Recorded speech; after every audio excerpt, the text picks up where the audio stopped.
ప్రేమ నాలో మధురమైనది, అది నా ఊహ కందని క్షేమ శిఖరము. ఏది కోరుకున్నావు ప్రేమ చూపి నన్ను పరవశించినాలో. సోదరులారా, మరోసారి మధ్యాహ్నం వేళ దేవుని సన్నిధిలో మనము చేరి దేవుని వాక్యాన్ని వినే భాగ్యాన్ని దేవుడు మనకు అనుగ్రహించాడు. అందును బట్టి దేవునికి స్తోత్రం. ఈ మధ్యాహ్నకాల సమయంలో కొద్ది నిమిషాలు శ్రద్ధగా మనం ఆశతో దేవుని వాక్యాన్ని మనం విందాం. మీ బైబిల్ ఉన్నవారు తీసి పరిశుద్ధ గ్రంథమైన బైబిల్లో నుండి అపోస్తులైన పౌలు గారు ఎఫెసీయులకు రాసిన పత్రిక 2వ అధ్యాయము 10వ వచనాన్ని చదువుకుందాం. ఎఫెసీయులకు రాసిన పత్రిక 2వ అధ్యాయము 10వ వచనాన్ని చదువుకుందాం. మరియు వాటి యందు మనము నడుచుకొనవలెనని దేవుడు ముందుగా సిద్ధపరిచిన సత్క్రియలు చేయుటకై మనము క్రీస్తు యేసునందు సృష్టించబడిన వారమై ఆయన చేసిన పని అయి ఉన్నాము. ఈ చదవబడిన లేఖన భాగం నిమిత్తమై ఒక మాట, చిన్న మాట ప్రార్థన చేసుకుందాం. మహాగణుడా, గొప్ప దేవ, మీకు వందనాలు చెల్లిస్తూ ఉన్నాం. ఈ మధ్యాహ్నకాల సమయంలో నీ సన్నిధిలో మమ్మలను సమకూర్చారు. అందును బట్టి స్తోత్రములు.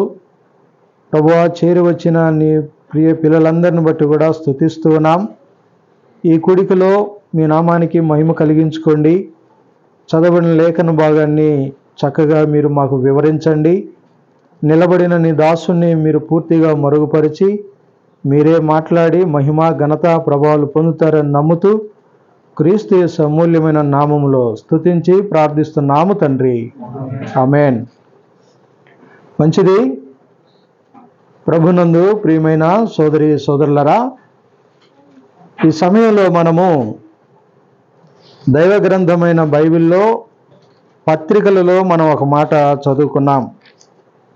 అపోస్తులుడైన పేతురు గారు ఎఫెసీలో ఉన్నటువంటి పరిశుద్ధులతో మాట్లాడుతూ ఈ 10వ వచనములో అంటున్నాడు, చూడండి, మనము క్రీస్తు యేసు నందు సృష్టించబడిన వారమై ఆయన చేసిన పని అయి ఉన్నాము అన్నాడు.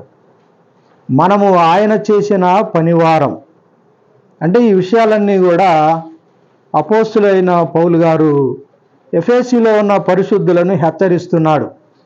మనము ఆయన చేతుల ద్వారా వచ్చిన వారం, మనము ఆయన ప్రజలం, మనము ఆయన సొత్తు, ఆయన జనాంగం. ఈ సృష్టి అంతటిని కూడా దేవుడు 5 దినాల్లో చేశాడు. కానీ మానవుడిని మాత్రం 6వ దినాన దేవుడు చేసిన పని అయిన మానవుడు అని చెప్పాలి. ఆనాడు ఆదామును కూడా దేవుడు తన చేతులతో, తన స్వహస్తాలతో ఆయన నిర్మాణం చేసినవాడు. సృష్టి నిర్మాణము దేవుని మాట ద్వారా జరిగింది, కానీ మానవుని మాత్రము దేవుడు చేసిన పని అయి ఉన్నాడు అంటున్నాడు. ఈ సంగతిని గుర్తు చేస్తూ పౌలు గారు ఎఫెసీలో ఉన్న సంఘానికి హెచ్చరిస్తూ అంటున్నాడు, మరియు వాటి యందు, 10వ వచనం, మరియు వాటి యందు మనము నడుచుకొనవలెనని దేవుడు ముందుగా సిద్ధపరిచిన సత్క్రియలు చేయుటకై అన్నాడు. ఈ లోకములో దేవుడు తన ప్రజలను ఎందుకు ఏర్పాటు చేసుకున్నాడు అంటే, ఎందుకు తన వారుగా, తన పిల్లలుగా, తన భక్తులుగా చేసుకున్నాడంటే, సత్క్రియలు చేయుటకై, ముందుగా తాను చేసిన సత్క్రియలు చేయుటకై ఆయన మనలను ముందుగా చేసినట్టుగా చూస్తూ ఉన్నాం. సత్క్రియలు చేయడానికి, సత్క్రియలు అంటే మంచి క్రియలు అని, మంచి పనులు చేయాలని, లేకపోతే మంచి కార్యాలు చేయాలని, లేకుంటే మంచిగా ప్రవర్తించాలని, మంచి మాటలు పలకాలని, అందుకోసమై దేవుడు మనల్ని భూమి మీద ఆయన సృష్టించిన వాడుగా, ఆయన చేసిన పని అయి ఉన్నాము అని ఈ లేఖనములో ఖచ్చితంగా మనం చూస్తూ ఉన్నాం. ఈ లేఖనాన్ని ఆధారం చేసుకొని సత్క్రియలు చేయుటకై అన్నాడు. అయితే సత్క్రియలు అనగా ఏమిటి? ఈరోజు మన పాఠంలో సత్క్రియలు అనగా ఏమిటి? 5 రకాల సత్క్రియలను మనము జాగ్రత్తగా మనం చూద్దాం. ఎన్ని రకాలు? 5 రకాల సత్క్రియలు. అవి ఏమేంటియో లేఖనాన్ని ఆధారం చేసుకొని ఆ సత్క్రియలు మనము చేయగలిగినట్లయితే దేవుడు ఎంతో ఇష్టపడతాడు అనే సంగతిని మనం ఆలోచన చేయాలి.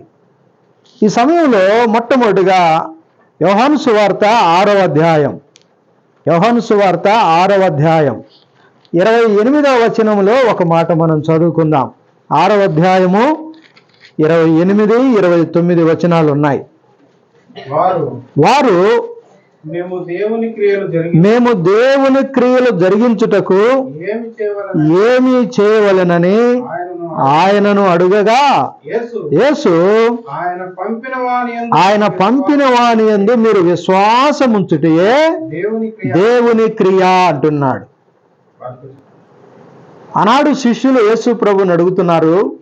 ఆయన వారికి సంబోధించి వారితో మాట్లాడుతూ ఏమంటున్నాడు? మేము దేవుని క్రియలు జరిగించుటకు మేమేమి చేయాలి అంటున్నారు. మేము దేవుని క్రియలు చేయాలి, మంచి పనులు చేయాలి, ఏమేం చేయాలి అని యేసు ప్రభు ఈ లోకములో ఉన్న దినాలలో ఆయనను అడుగుతూ ఉండగా అప్పుడు ఆయన అంటున్నాడు, చూడండి, ఆయన పంపిన వాని యందు మీరు విశ్వాసముంచుటే దేవుని క్రియ అంటున్నాడు. ఇది దేవుని క్రియ, ఇది దేవుని కార్యం. ఏది దేవుని కార్యము? తండ్రి అయిన దేవుడు కుమారుడైన యేసుక్రీస్తు వారిని ఈ లోకానికి పంపించాడు. పంపించిన యేసు ప్రభునందు నమ్మకం ఉంచడమే లేక విశ్వాసం ఉంచడమే సత్క్రియ అంటున్నాడు. ఈరోజు మనందరం కూడా యేసు ప్రభుని నమ్ముకున్నాం.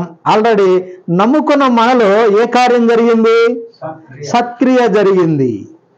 అందుకే ఎఫెసీ పత్రికలో 2వ అధ్యాయములో ఏమంటున్నాడు? ఒక మాట మీరు చూడండి. 2వ అధ్యాయం, ఎఫెసీలకు రాసిన పత్రిక 2వ అధ్యాయము 7వ వచనాన్ని చూడండి, లేక 8వ వచనం చూడండి. 8వ వచనం, మీరు విశ్వాసము ద్వారా కృపచేతనే రక్షింపబడి ఉన్నారు, ఇది మీ వలన కలిగినది కాదు అన్నాడు. ఇది దేవుని వరము, ఇది దేవుని వరము, దేవుని కార్యం. యేసు ప్రభువుని నమ్మడానికి మనం ఏ క్రియలు చేశామా? ఏమైనా? అసలు క్రియల వలన మానవుడు నీతిమంతుడిగా తీర్చబడడు. అలాగైతే విశ్వాసము ద్వారా మనము నీతిమంతులంగా తీర్చబడ్డాం. విశ్వాసము ద్వారా యోహాను సువార్త 1:12 ప్రకారం విశ్వాసము ద్వారా లేక ఆయన యందు నమ్మటం ఉంచుట ద్వారా మనము దేవుని కుమారులముగా, దేవుని కుమార్తెలముగా, ఈ కుడికలో కూర్చున్న మనందరం కూడా దేవుని పిల్లలము అని మనం చెప్పుకుంటున్నాం. ఇది ఎవరి ద్వారా జరిగింది? ఈ కార్యం ఎవరి ద్వారా? ఈ క్రియ ఎవరి ద్వారా? కేవలము నమ్మడము ద్వారా దేవుడి సత్క్రియ ప్రారంభించాడు. ఇప్పుడు చెప్పండి, ఈ మాటను బట్టి మనం ఏమని ఆలోచన చేయాలి? మొట్టమొదటిగా 5 రకాల సత్క్రియల్లో మొట్టమొదటిది ఆయన యందు విశ్వాసం ఉంచడమే సత్క్రియ. దానికి ఒక మాట సహాయకరంగా యాకోబు పత్రిక 2వ అధ్యాయము 23వ వచనం మనం చూస్తే, అబ్రహాము దేవుని నమ్మెను, అది అతనికి నీతిగా ఎంచబడెను. నమ్మడము ద్వారా అబ్రహాము నీతిమంతుడయ్యాడు. ఇవాళ మనం కూడా నమ్మడం ద్వారా నీతిమంతులంగా, కేవలం ఆయన కృపచేత, కృప ద్వారా విశ్వాసం ఉంచుట వలన మనము ఆయన కుమారులముగా తీర్చబడ్డాం.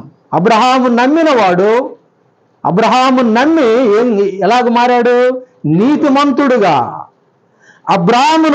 అబ్రాముగా ఉన్నప్పుడు భయంకరమైనటువంటి విగ్రహారాధికుడిగా కనబడతాడు. అబ్రహాముగా మార్చబడిన తర్వాత విశ్వాస వీరుడుగా చేయబడ్డాడు. అంటే అబ్రహాము జీవితంలో కూడా దేవుడు క్రియ జరిగించాడు. ఈనాడు మరి మన జీవితాల్లో ఒకసారి చూడండి ఏమంటాడో. ఎఫెసీ పత్రిక అదే 1వ అధ్యాయం 13వ వచనం చదువుతారా? 13వ వచనం. మీరును సత్యవాక్యమును అనగా మీ రక్షణ సువార్తను విని క్రీస్తునందు విశ్వాసముంచి వాగ్దానము చేయబడిన ఆత్మచేత ముద్రించబడ్డాము. కార్యం జరిగిపోయింది, స్టాంప్ వేశాడు. ఆనాడు అబ్రహాము నమ్మాడు, నీతిమంతుడయ్యాడు. ఈరోజు మనం కూడా ఏం చేశాం? మీ రక్షణ సువార్తను మనం విన్నాం. ఇక్కడ ఉన్న మనందరం కూడా విని రక్షించబడ్డోళ్ళమే. అసలు వినకుండా ఏ కార్యం కూడా జరగదు కదండి. అందుకన్నాడు కదా రోమపత్రికలో, వినుట వలన విశ్వాసము కలుగును. ఆ విశ్వాసము ద్వారా ఇవాళ మనం దేవుని పిల్లలముగా, నీతిమంతులముగా మొదటిగా మనం చూద్దాం. ఏ క్రియ? దేవుని యందు విశ్వాసం ఉంచడమే దేవుని క్రియ. 5 రకాల సత్క్రియలలో మొట్టమొదటి సత్క్రియ, ఆయన నమ్మిన మనందరము కూడా నీతిమంతులముగా, నీతిమంతురాళ్ళముగా, ఆయన ప్రజలముగా, ఆయనను స్తుతించేవారంగా, సంఘములో ఆయన ఆరాధించేవారంగా తీర్చబడ్డాము అనే సత్యాన్ని ఈ మొదటి వచనంలో మనం చూస్తా ఉన్నాం. రెండవ సత్క్రియను గురించి ఒకసారి మనం ధ్యానం చేద్దాం. ఫిలిప్పీలకు రాసిన పత్రిక 1వ అధ్యాయం 3వ వచనం చూస్తారా? మొదటి దినము నుండి ఇదివరకు సువార్త విషయములో మీరు నాతో పాలువారయుండ చూచి మీలో ఈ సత్క్రియ ఆరంభించిన వాడు. చాలండి. మీలో ఈ సత్క్రియ నారంభించిన వాడు. అపోస్తులైన పౌలు గారు సంఘాలు కట్టినవాడుగా ఎఫెసీలో పనిచేశాడు, ఫిలిప్పీలో పనిచేశాడు, కొలసీలో పనిచేశాడు, తెసలోనికలో పనిచేశాడు. ఆయన ఖండాలు తిరిగి ఆయన పరిచర్య చేశాడు. ఈరోజు ఆయన ప్రజలమైన మనం కూడా పరిచర్య చేయాలి. మనం దేవుని పని చేయాలి, సువార్త పరిచర్య చేయాలి. దేవుడు మనకు అప్పగించిన భారాన్ని బట్టి, దేవుడు మనకు అప్పగించిన వరాన్ని బట్టి, భారాన్ని బట్టి, వరాన్ని బట్టి మనం పనిచేయాలి. నేను ఇదివరకు మీరు నాతో సువార్తలో ఏమయ్యారు? పాలుభాగస్తులయ్యారు అంటున్నాడు. ఈ సత్క్రియ అంటున్నాడు. ఈ మాట చూడండి బాగా. అంటే నాతో సువార్తలో మీరు కూడా పాలువారయ్యారు గనుక ఇది సత్క్రియ అంటున్నాడు. దేవుడు మీలో కలిగించిన సత్క్రియ. ఈ మాటను మనం ఏం చెప్పాలంటే, సువార్త పనిలో పాల్పంపులు పొందడం కూడా సత్క్రియనండి. ఇప్పుడు ఉదయకాలం ప్రభుని ఆరాధించాం, మళ్ళీ ఇప్పుడు వచ్చాం. అంత దూరం నుండి మళ్ళీ ప్రాంతాల నుండి మళ్ళీ వచ్చాం. అంటే సువార్తలో, దేవుని పనిలో, సువార్త వ్యాపకము జరిగేటప్పుడు, సువార్త విరివిగా ప్రకటించబడేటప్పుడు సంఘము ద్వారా సువార్త వెళ్ళాల. ఎక్కడి నుండి? ఇంటి నుండి పోవాల సువార్త. సంఘము నుండి సువార్త వెళ్ళాలి. పౌలు గారు కూడా ఆయా ప్రాంతాలు కదా, ఆయా ప్రాంతాలు తెసలోనికలో, ఇంకా పౌలు గారు ఒక రచయితగా కనబడతాడు. 14 పత్రికలు రాశాడు. ఎన్నో సంఘాలు కట్టాడు. సంఘాలు కట్టి అక్కడ అప్పగించి వెళ్తా ఉన్నాడు కదండి. సేవ చేసి ప్రయాసపడి ఆత్మలు సంపాదించి సంఘాన్ని కట్టి అక్కడ వేరే అనుభవం కలిగిన వారిని, తిమోతి లాంటి వారిని, ఎపఫ్రోదీతు లాంటి రకరకాలుగా పౌలు గారు సువార్తలో అనేక మంది పాలిభాగస్తులయ్యారు. ప్రభునందు ప్రియులారా, మనము కూడా సువార్త పనిలో పాలిభాగస్తులం అవ్వడం. చూడండి, దానికి సహాయకరంగా రోమాపత్రిక 16వ అధ్యాయం 21వ వచనం చూడండి ఏమంటాడో. రోమాపత్రిక 16వ అధ్యాయము 21వ వచనం చదవండి. నా జత పనివాడైన తిమోతి, ఎంత చక్కగా మాట్లాడుతున్నాడు చూడండి. నా జత పనివాడు, నా జతకాడు అంటున్నాడు. వాస్తవానికి నా జత అంటే జతలో ఎంత కమ్మదనం ఉందో చూడండి. నా జత పనివాడు అంటే నేను ఎక్కడ ఉంటే అక్కడ ఉంటాడు, నేను ఎక్కడికి వెళితే అక్కడికి వస్తాడు. అసలు తిమోతి ఎవరో కాదండి, పౌలు గారు ఆత్మీయంగా కనిన కుమారుడు. ఈరోజు సంఘాల్లో మనం కూడా నమ్ముకున్నాం, కానీ ఆత్మలను కనాలి, ఆత్మలను సంపాదించాలి. యేసు ప్రభువుని నమ్ముకున్న మన జీవితాల్లో కనీసం సంవత్సరానికి ఒకళ్ళనైనా, ఒక్కొక్కరు సంవత్సరానికి ఒకళ్ళని తెచ్చినా 10 మంది 20 మంది ఉంటే సంవత్సరానికి ఎంతమంది అవుతారు? 20 మంది అవుతారు. సంఘములో సేవలో పాలుభాగస్తులం అవడం. పౌలు గారు ఎంత ఖచ్చితంగా చెబుతున్నాడు చూడండి. నా నమ్మకమైన వాడు తిమోతి అన్నాడు. మళ్ళీ నాకు నమ్మకమైన వాడు, నా ఆత్మీయ కుమారుడు, నాకు ప్రియుడు, నాకు ఇష్టడు, అంత మాత్రమే కాదండి, నా సేవలో పాలుభాగస్తుడు అన్నాడు. ఫిలిప్పీలో ఉన్న సంఘస్థులందరూ కూడా బాగా వినాలా, ఫిలిప్పీలో ఉన్న సంఘస్థులందరూ కూడా పౌలు గారు పరిచర్యలో ఎలా ఉన్నారు? వీళ్ళు జత పనోళ్ళుగా ఉన్నారు. అసలు జతగా ఉంటే ఎంత పనేం జరుగుద్దండి, జతగా లేకపోతే ఏ పని జరగదు. ఇద్దరు జతగా ఉంటే ఏ పనైనా చేయవచ్చు, ఎంతైనా చేయవచ్చు. జతగా ఉంటే పని కనపడదండి, క్రియ కనపడుద్ది. ఇంకొక ఆయన ఉన్నాడు జతగా, చూడండి ఫిలోమోను పత్రిక 1వ అధ్యాయం 1వ వచనంలో అదే పౌలు గారు ఫిలిప్పీ పత్రికలో చెప్పినట్లుగా ఫిలోమోనును గురించి అంటున్నాడు, నా జత పనివాడైన ఫిలోమోను, నా జత పనివాడు, నాకు జతగా ఉంటాడు, నాకు తోడుగా ఉంటాడు. ఫిలోమోను కూడా జత పనివాడుగా ఉన్నాడు, తిమోతి కూడా జత పనివాడుగా ఉన్నాడు.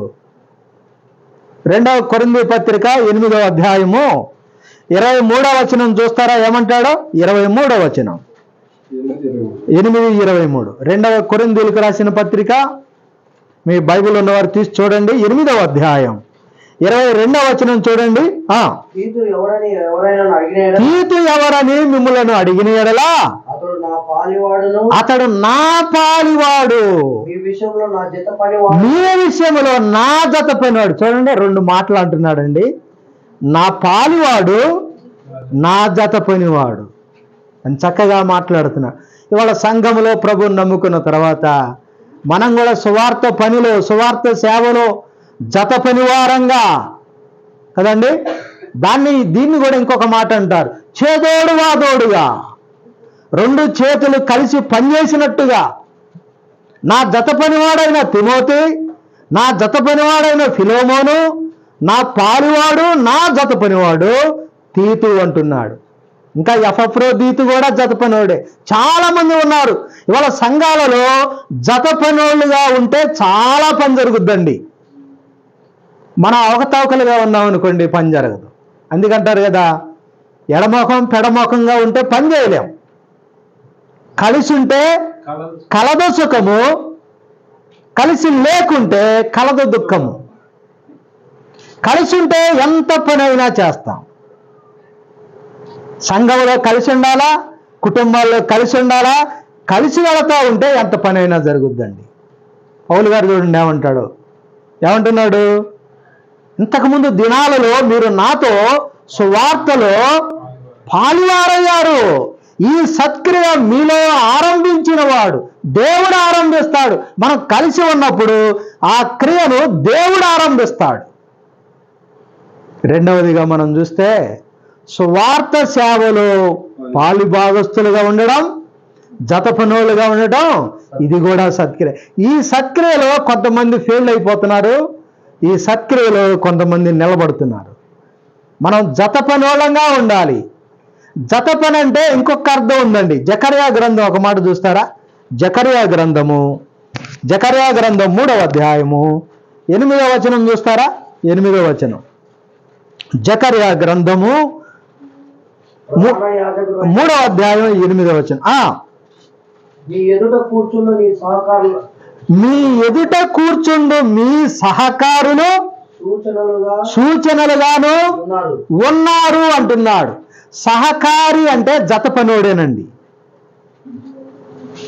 జత పనివాడు అంటే సహకారి, సహకారి అంటే జత పనివాడు. నీ సహకారులు, యెహోషువతో మాట్లాడుతూ నీ సహకారులు సూచనలుగా ఉన్నారంటే సహకారి జత పనివాడు మంచి సూచనలు ఇవ్వాలి. సంఘంలో మనం కూడా మంచి సూచన, మంచి సలహాలు ఇవ్వాలి. మనం సలహా ఇస్తే దాని వలన సంఘం ఆనందించాల. మనం సలహా ఇస్తే భూకంపం వచ్చినట్టుగా ఉండకూడదు. కొందరు సలహా ఇస్తే అంతా ఫెయిల్డే, కొందరు సలహా ఇస్తే చక్కగా పని జరుగుద్ది. ఈ సమయంలో మనం కూడా మంచి సలహాలు, మంచి జత పని వాళ్ళంగా, అబ్బా ఫలాని సంఘంలో కదా ఫలాని సహోదరుడు జత పనివాడు, ఫలాని సహోదరుడు జత పనివాడు, ఎంత జత పనివాడు, నా సేవలో జత పనివాడు, నా కార్యాలలో జత పనివాడు, నా పనిలో తోడుగా ఉంటాడు. పౌలు గారు జైల్లో ఉన్నప్పుడు ఎపఫ్రోదీతు అన్ని మోసుకొని వెళ్ళాడు కదండి కదా. జత పనివాడు ఏ పనైనా చేస్తాడు. జత పనివారు సాకులు చెప్పరు కదండి. జత పనివారు ఆటంకం చెప్పరు. జత పనిగా ఉండడం కూడా ఇది కూడా సత్క్రియ. మూడవది చూద్దాం. మత్తయి సువార్త 26వ అధ్యాయం. మత్తయి సువార్త 26వ అధ్యాయం 10వ వచనం చూస్తారా? 10వ వచనం. మూడవ సత్క్రియను గురించి, సత్క్రియలు అంటే ఏమిటో యేసు ఆ సంగతి తెలుసుకొని ఈ స్త్రీ నా విషయమై ఒక మంచి కార్యము, ఈ మాట నడరం చేద్దాం. ఈ స్త్రీ నా విషయమై మంచి కార్యం. ఏమంటున్నాడు అక్కడ? సీమోను ఇంట అత్తరబుడ్డి పగలగొట్టిన ఒక స్త్రీ కనపడతా ఉంది. సీమోనా, ఇంతసేపు నేను ఉన్నాను కానీ నువ్వు నన్ను పట్టించుకోలేదు, కానీ ఈమె నా విషయమై ఒక మంచి కార్యం. మనం కూడా ప్రభు విషయమై ఒక మంచి కార్యం చేయాల. ఏమండి? యేసు ప్రభు మంచి దేవుడు, ఆయన ఉంది కదా, ఆయన మంచి దేవుడు. యెహోవాను స్తుతించుట మంచిది. మంచి దేవుడు ఈమెనంటున్నాడు, అత్తరబుడ్డి పగలగొట్టినటువంటి ఈ స్త్రీని గురించి ఈమె నా విషయమై ఒక మంచి కార్యం. ఏంటి ఆ కార్యం? ఆ మంచి కార్యం ఏంటి? తన దగ్గర ఉన్నటువంటి ఒక అత్తరబుడ్డి ఉంది. తన డబ్బు పెట్టి ఆ అత్తరబుడ్డి కొనుక్కొని వచ్చింది. బాగా వినాలండి. ఆ అత్తరబుడ్డి కొనుక్కొని వచ్చింది. ఆ కాలంలో దాని ఖరీదు దాదాపుగా 300 రూపాయల ఖరీదు. ఆ 300 రూపాయల ఖరీదు కలిగినటువంటి ఆ బుడ్డి ఆ కాలంలో సంవత్సరం బతకొచ్చంట. ఆ 300తో ఎంతకాలం? సంవత్సరం బతికేంత ఆ డబ్బు వెల చెల్లించి ఒక అత్తరబుడ్డి కొనుక్కొని వచ్చి ఇప్పుడు దాన్ని పగలగొట్టి యేసయ్యగా పూస్తా ఉంటే ఆయన ఏమంటున్నాడు? ఈమె నా విషయమై ఒక మంచి కార్యము అన్నాడు. అంటే దేవునికి ఖర్చు పెట్టడం కూడా మంచి కార్యమే, ఇది కూడా సత్క్రియే అంటున్నాడు. కానీ వాళ్ళు ఏమంటున్నారో తెలుసా? 8వ వచనం చదవండి. మత్తయి సువార్త 26వ అధ్యాయం 8వ వచనం చూస్తారా? శిష్యులు చూచి కోపపడి ఈ నష్టం ఎందుకు ఇలానే మాట్లాడండి. ప్రభు ఏమంటున్నాడు? ఏమో నా విషయమై ఒక మంచి కార్యము చేసిందని ప్రభు అంటుంటే ఈ శిష్యులు ఏమంటున్నారు? ఈ నష్టం ఎందుకు చేశావు అంటే దేవునికి ఇచ్చింది నష్టం అండి. పైగా కోపడుతున్నారు ఆమె మీద. ఎందుకు? నీ కోపం ఎలా? నువ్వెందుకు కోపడుతున్నావు? క్వశ్చన్ మార్కులు ఉన్నాయి చూడండి అక్కడ. నీ కోపం ఎందుకు కోపడుతున్నావు? ఈమె దేవుని ఖర్చు పెట్టింది కదా, నీ డబ్బులు కాదు కదా, నీ అత్తర కాదు కదా, అది వాళ్ళ అత్తర అయితే నా అత్తర ఎందుకు పగలగొట్టా అనాలా? కానీ అది ఎవరిది? ఆమెదది. ఆమె డబ్బు పెట్టి అత్తర బుడ్డు కొనుక్కొని సంవత్సర ఆదాయాన్ని నష్టం చేసుకుంది. వీళ్ళు ఏమంటున్నారంటే ఏంది నేలపాలు చేశావు, దీన్ని బేదలకు ఇవ్వచ్చు కదా, దీన్ని అమ్మి ఆయనకి ఇవ్వచ్చు కదా, ఎందుకు యేసు ప్రభుకి ఇస్తున్నావు అంటే దేవునికి ఖర్చు పెట్టడం కూడా దేవుని క్రియనండి. ఈరోజు దేవుని నమ్మిన పిల్లలమైన మనం కూడా ప్రభు కొరకు మనం ఖర్చు చేయాలి. ఏమండి? దేనికోసం? మీ అందరికి తెలుసు, లూకా సువార్త 22వ అధ్యాయంలో పేద విధవరాలు ఎన్ని కాసులు ఇచ్చింది? తన చేతికున్న 2 ఇచ్చింది. ఎలాగిచ్చింది? మనస్ఫూర్తిగా ఇచ్చింది, హృదయపూర్వకంగా ఇచ్చింది. అంటే దేవునికి క్రియ జరిగించినట్లుగా. ఈరోజు దేవుణ్ణి నమ్మిన తర్వాత మనం కూడా ప్రభు కొరకు మనం కూడా ఇచ్చే వారంగా ఉండాలి. ఇవ్వడం కూడా సత్క్రియ అంటున్నాడు. అసలు మనం దేవునికి ఎందుకు కానుక ఇవ్వాలో ఒక్క మాట మనం ఆలోచన చేద్దాం. మత్తయి సువార్త 8వ అధ్యాయం 3వ వచనం చూస్తారా? మత్తయి సువార్త 8వ అధ్యాయం 3వ వచనం చూస్తారా? అందుకు ఆయన చేయి చాపి వానిని ముట్టి నువ్వు శుద్ధుడవు కమ్మని చెప్పగా తక్షణమే వాని కుష్ఠరోగము.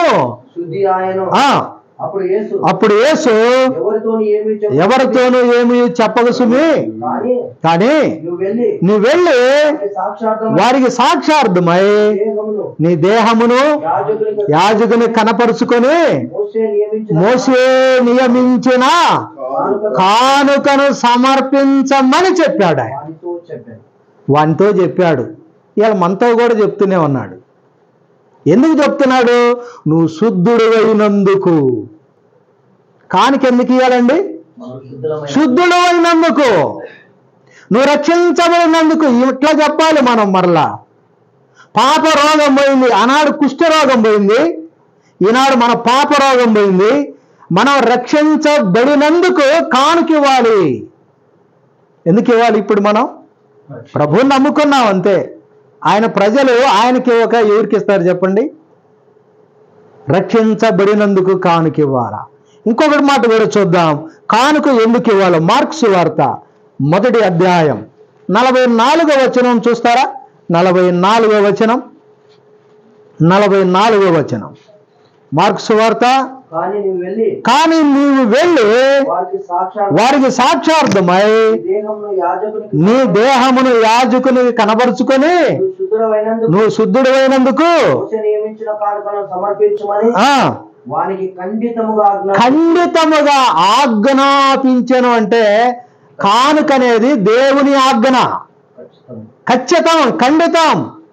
అన్నా నేను ఇవ్వలేను, నా చేత కాదంటే కుదిరేది కాదు. ఇది ఇప్పుడు కాదులే, తర్వాత చూద్దాం, వచ్చే సంవత్సరం చూద్దాం, ఈ సంవత్సరం మీటింగ్లు పెడుతుండే వచ్చే సంవత్సరం చూద్దాం అంటే ఎట్లా?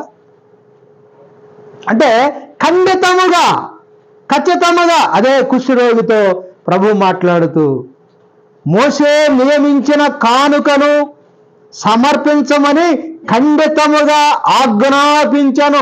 ఒకటి రక్షించబడినందుకు కానుక ఇవ్వాలి, రెండవది దేవుని ఆజ్ఞ గనుక కానుక ఇవ్వాలి. కానుక ఇవ్వడం కూడా సత్క్రియనండి. 3 సంగతులు మనం చూసాం. 4వదిగా చూద్దాం. పేతురు రాసిన మొదటి పత్రిక 2వ అధ్యాయం 12వ వచనం చూస్తారా? పేతురు రాసిన మొదటి పత్రిక. అన్యజనులు మిమ్ములను ఏ విషయంలో దుర్మార్గులని దూషింతురో ఆ విషయంలో వారు మీ సత్క్రియలను చూసి, ఈ మాట అండర్లైన్ చేయాలా, మీ సత్క్రియలను చూసి వాటిని బట్టి దర్శన దినమున దేవుని మహిమపరచునట్లు వారి మధ్యను మీరు మంచి ప్రవర్తన గలవారై ఉండు అన్నాడు. బతిమలాడుతున్నాడండి భక్తులను. పేతురు గారు బతిమలాడుతున్నాడు. ఎవరిని? ప్రభువుని నమ్మిన భక్తులను, విశ్వాసులను. భక్త కోటికి రాస్తూ వారిని హెచ్చరిస్తున్నాడు. మిమ్మల్ని బతిమలాడుతున్నాను నేను. మీరు ఎక్కడున్నారో తెలుసా? మీరు అన్యుల మధ్యలో ఉన్నారు, లోకంలో ఉన్నారు, అన్యుల మధ్యలో ఉన్నారు. ఇవాళ లోకమంతా కూడా దేవుని ప్రజలను ఎంత మంచి చేసినా కానీ ఏలెత్తే చూపిస్తుందండి కదా. ఎంత బాగా బ్రతికినా, ఎంత నీతిగా బ్రతికినా, ఎంత నిజాయితీ బ్రతికినా ఇంకా ఏదో ఒకటి లోపం మన మీద చూపిస్తూనే ఉన్నారు. గనుక అలాంటి అన్యుల మధ్య మీరు ఎలా ఉండాలి అన్నాడు? మంచి ప్రవర్తన గలవారై బ్రతకాలి అన్నాడు. 4వదిగా మంచి ప్రవర్తన కూడా సత్క్రియనండి. మనం మంచిగా బ్రతకాలి లోకంలో. ఇది దుష్టలోకం, సాతాను లోకం, సాతాను సామ్రాజ్యం. అసలు ఈ లోకమంతా కూడా ఒక దుర్గంధం అండి. ఆదికాండము 6వ అధ్యాయంలో 9-10 వచనాల్లో భూలోకము దేవుని సన్నిధిని చెడిపోయిన లోకంలో ఉన్నాం. మంచి లోకంలో లేవు మనం కదండి. మంచి లోకంలో లేము, చెడ్డ లోకములో ఉన్నాం, దుష్ట లోకములో ఉన్నాం, సాతాను సామ్రాజ్యంలో ఉన్నాం. అలాంటి మనము అసలు ఈ లోకమంతా కూడా ఒక మురికేనండి. ఇదంతా కదా, లోకమంతా ఒక మురికి. లోకమంతా దుష్టులతో నిండి ఉంది, దుర్మార్గంతో నిండి ఉంది కదండి. లోకమంతా పాపముతో నిండి ఉంది, అన్యాయముతో నిండి ఉంది, మోసముతో నిండి ఉంది. ఇలాంటి లోకములో అన్యుల మధ్య, దేవుని నమ్మని వారి మధ్య మనం ఎలా ఉండాలంటున్నాడు? మంచి ప్రవర్తన. మంచి ప్రవర్తనే సత్క్రియ అండి. ఈ లోకంలో ఎలా బ్రతకాలి? మనం నీతిగా, నిజాయితీగా బ్రతకాలి. దీనికి ఉదాహరణ మనకు ఒకరు కనబడతారండి. ఆదికాండం 39వ అధ్యాయం 10వ వచనంలో యోసేపు సత్ప్రవర్తన గలవాడు అని రాయబడింది. సత్ప్రవర్తన గలవాడు, పాపానికి దూరంగా పారిపోయినవాడు. ఇవాళ దేవుని నమ్మిన బిడ్డలు పాపానికి దూరంగా ఏం చేయాలి? పారిపోవాలి. పాపానికి దూరంగా, లోకానికి దూరంగా, అంటే వారి క్రియలకు దూరంగా. వారి క్రియలు వేరుగా ఉన్నాయి, మన క్రియలు వేరుగా ఉండాలి. మనం ఆఫీసులో ఉన్నా, ఉద్యోగంలో ఉన్నా, వ్యాపారంలో ఉన్నా, వ్యవసాయంలో ఉన్నా, ఇంటి దగ్గర ఉన్నా, భక్తిహీనుల మధ్య ఉన్నాం మనం. భక్తిహీనుల మధ్య, దేవుని ఎరుగిన వారి మధ్య, హేళన చేసేవారి మధ్య, అలాంటి వారి మధ్యలో మంచి ప్రవర్తన కలిగి బ్రతకడం కూడా, ఇది కూడా సత్క్రియ అంటున్నాడు. ఒకటి మనం చూసాం, యేసు ప్రభువును నమ్ముట సత్క్రియ. రెండవది సువార్త సేవలో మనం పాలువారమగుట సత్క్రియ. మూడవది దేవుని కొరకు ఖర్చు పెట్టడం కూడా, అది కూడా సత్క్రియ. నాలుగవది మంచి ప్రవర్తన కలిగి బ్రతికితే అది కూడా సత్క్రియ. ఐదవదిగా మనం చూద్దాం, ఆదికాండం 4వ అధ్యాయం 7వ వచనం చూస్తారా? ఆనాడు కయ్యూను హేబేలుతో ప్రభు 4వ అధ్యాయంలో వారితో మాట్లాడుతున్న సమయంలో దేవుడు అంటాడు, కయ్యూనా, నీవు సత్క్రియ చేసిన ఎడలా తల ఎత్తుకొనవా.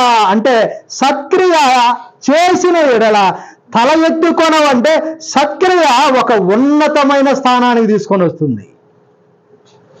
దుష్క్రియ అది పతనానికి సంబంధించిందండి. వాస్తవానికి కయ్యూను చేసింది మంచి పని కాదు. కయ్యూను దుష్టుడు, దుష్టుని సంబంధి. మొదటి యోహాను పత్రికలో మనం కయ్యూను దుష్టుని సంబంధి అని రాయబడింది. అంతేకాదండి, సత్క్రియ చేయని వాడు, దుష్క్రియలు చేసిన వాడు అసలు 4వ అధ్యాయంలో తన సొంత తమ్ముడైనటువంటి హేబేలును నరహత్య. ఇది మంచి పైన చెప్పండి? అంటే ఇది ఏ క్రియ? దుష్క్రియ. తన సొంత తమ్ముడండి. బైబిల్ గ్రంథంలో మొదట నరహంతకుడిగా కయ్యూను కనపడతాడు కదండి. మొదట మర్డర్ అనేది 4వ అధ్యాయంలో, ఆదికాండం 4వ అధ్యాయంలో మొదట హంతకుడు, నరహంతకుడు కోర్టు అక్కడేనండి ప్రారంభమైంది. ప్రియులారా, సత్క్రియ చేసిన ఎడల తల ఎత్తుకొనవా.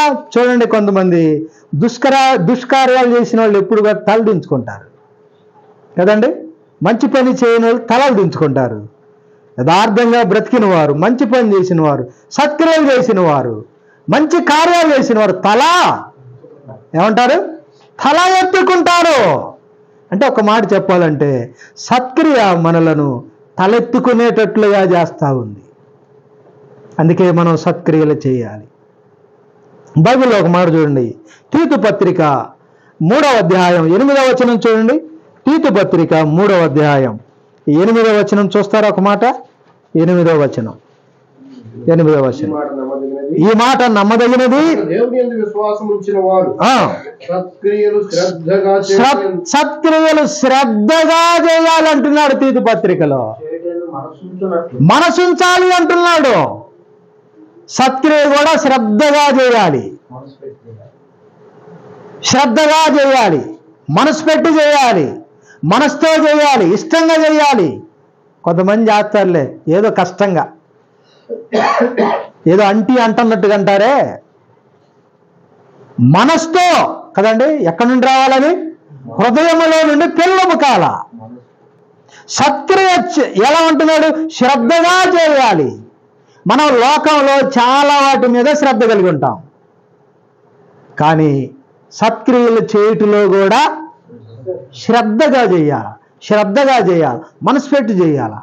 మరొక మాట చూడండి, అక్కడే 2వ అధ్యాయం 14వ వచనం కూడా చూడండి. తీతు పత్రిక 2వ అధ్యాయము 14వ వచనం. ఆయన సమస్తమైన దుర్నీతి నుండి మనల్ని విమోచించి సత్క్రియలందు ఆసక్తి గల ప్రజలను సత్క్రియలందు ఆసక్తి గల ప్రజలుగా ఉండాలి అన్నాడు.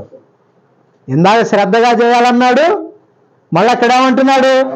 సత్క్రియలందు ఆసక్తి ఉండాలి.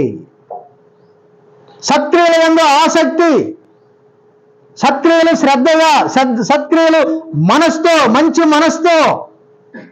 సత్క్రియలు చేస్తే తల ఎత్తుకునేటట్లుగా చేస్తాడు. దేనిలో శ్రద్ధ? సత్క్రియలు శ్రద్ధ. మరొక మాట చూడండి, నిర్గమకాండం 15వ అధ్యాయం 26వ వచనం చూస్తారా? నిర్గమకాండం 15వ అధ్యాయం 26వ వచనాన్ని చదువుకుందాం. 26వ వచనం 15:26. మీ దేవుడైన యెహోవా వాక్కును శ్రద్ధగా వినాలి. సత్క్రియలు శ్రద్ధగా చేయాలి, ఆసక్తితో చేయాలి. నీ దేవుడైన యెహోవా వాక్కును, లేక దేవుని మాటను, దేవుని మాట వినేది కూడా ఎట్ట వినాలి? శ్రద్ధగా వినాలి. కొంతమంది శ్రద్ధ ఉండదు. శ్రద్ధగా వినాలి, శ్రద్ధగా చేయాలి, మనసు పెట్టి చేయాలి కదండి, ఆసక్తితో చేయాలి, శ్రద్ధగా వినాలి. వాక్యాన్ని వినేటప్పుడు కూడా ఎట్లా వినాలి? అశ్రద్ధ చాలా ప్రమాదం.